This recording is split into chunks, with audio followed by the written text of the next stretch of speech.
Hello reader, book डीवर YouTube channel में आपका स्वागत है।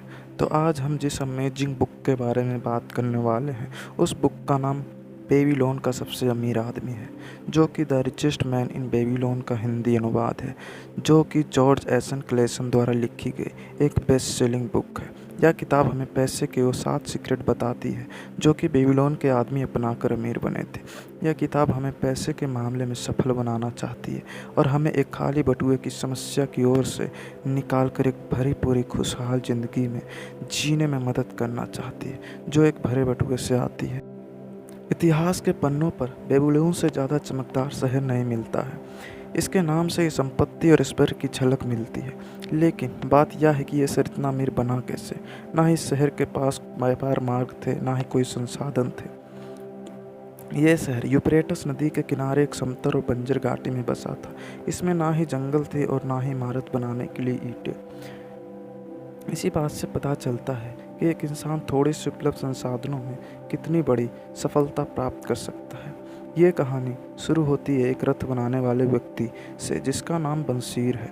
वह रथ का काम करते करते थक जाता है और सामने खड़ी दीवार पर जाकर बैठ जाता है और फिर अपने बारे में कुछ सोचने विचारने लगता है।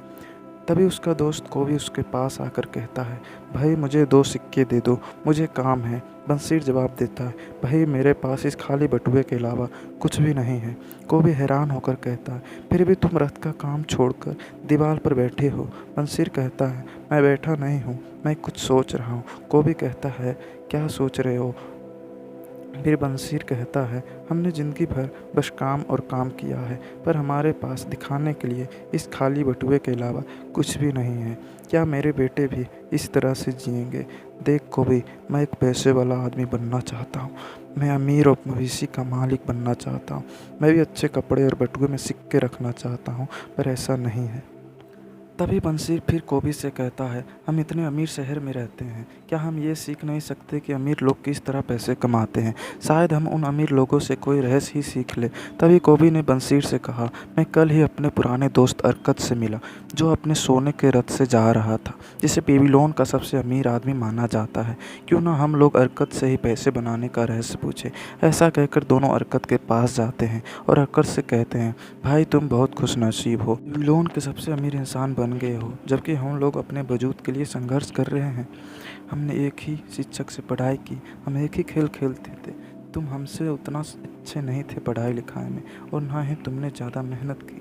तब ऐसा क्यों है कि सौभाग्य ने तुम्हें सारी चीज़ें दे डाली और हमें अनदेखा कर दिया, जबकि हम सभी बराबर के अधिकारी थे?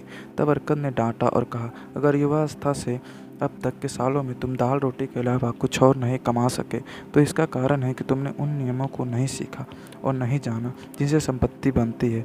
तब अरकत अपने अमीर होने की कहानी शुरू से सुनाता है। अरकत कहता है, मैं अपने जवानी में खुद की ओर देखा और उन चीज़ों पर ध्यान दिया जो मुझे खुशी और संतुष्टि देने वाले थे। मैंने देखा कि धन से वो सारी चीज़ें पाई जा सकती है जो एक आदमी कल्पना कर सकता है, चाहे वो महंगा घर हो या दूर समुद्र देशों की यात्रा करना हो, अच्छा खाना खाना हो या अच्छा कपड़ा पहनना हो। सारी तमाम चीज़ें धन द्वारा ही पूरी की जा सकती है। फिर अरकत कहता है, तभी मैंने यह निर्णय लिया कि मैं ज़िंदगी की सारी अच्छी चीज़ों का आनंद लूँगा। मैं वह इंसान नहीं बनूँगा जो दूर रहकर चीज़ों को देखता है और दूसरे को चीज़ों का आनंद लेते ईर्ष्या से देखता है। मैं अमीर बनूँगा। फिर मैंने तय किया कि मुझे अपनी इच्छाएं पूरी करने के लिए समय और अध्ययन की ज़रूरत होगी। मुझे रिकॉर्ड्स के हॉल में स्क्राइब का काम मिला।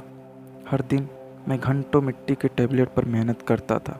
हफ्ते दर हफ्ते, महीने दर महीने मेहनत की, तब भी मेरे आमदनी नहीं बढ़ी। भोजन, कपड़े और ईश्वर के लिए दान और बाकी चीज़ें मेरी आमदनी को खा जाती थी। लेकिन मेरे संकल्प ने मेरा साथ नहीं छोड़ा और एक दिन अल्गमिस, जो पैसे उधार देता था, मेरे मालिक के घर आया और उसने मुझे 9वें नियम की कॉपी बनाने का ऑर्डर दिया, वो भी 2 दिनों में।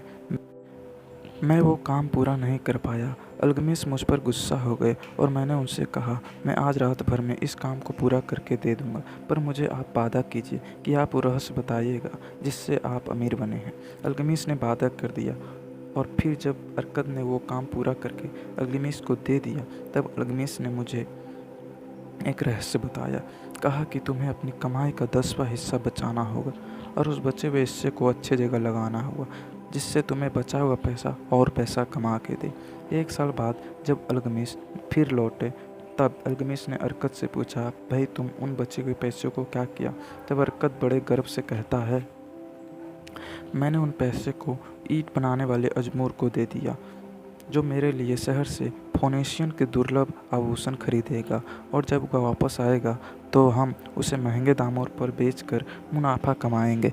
यह जानने के बाद अल्तमिश अरकत पर चिल्लाया और कहा, तुमने अपने पैसे डुबा दिए। तुम एक ईंट बनाने वाले को आभूषण लाने को क्यों दिया? वो आभूषण के बारे में क्या जानता होगा? अल्तमिश की बात सही निकली। वो नकली आभूषण लेकर आया और उसका सारा पैसा डूब गया।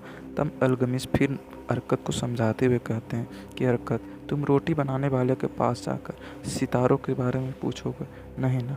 अब तुम फिर से पैसे जमा करो और इस बार तुम्हें उन लोगों से सलाह लेनी होगी जो अपने काम में माहिर है, और अपनी पैसे को गलत सलाह से बचाओ। अब अरकत दूसरा रहस्य बताते हुए आगे बढ़ते हैं और खाली बटुए के साथ इलाज बताते हैं जो अल्तमिश ने उन्हें बताया था।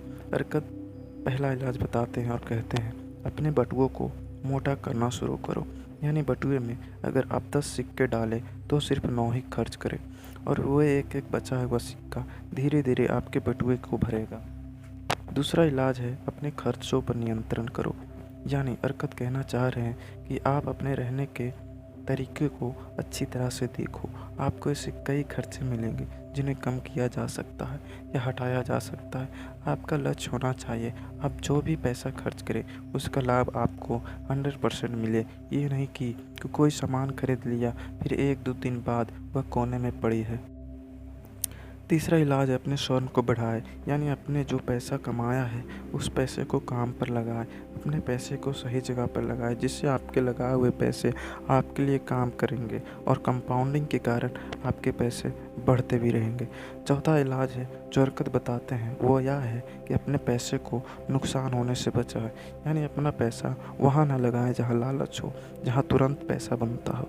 ये करना खतरनाक हो सकता है, इससे आपके मेहनत से बचाए हुए पैसे एक झटके से बर्बाद हो सकते हैं। पांचवा इलाज है, अपने आवास को लाभदायक निवेश में बदले, यानी आपका अपना घर हो।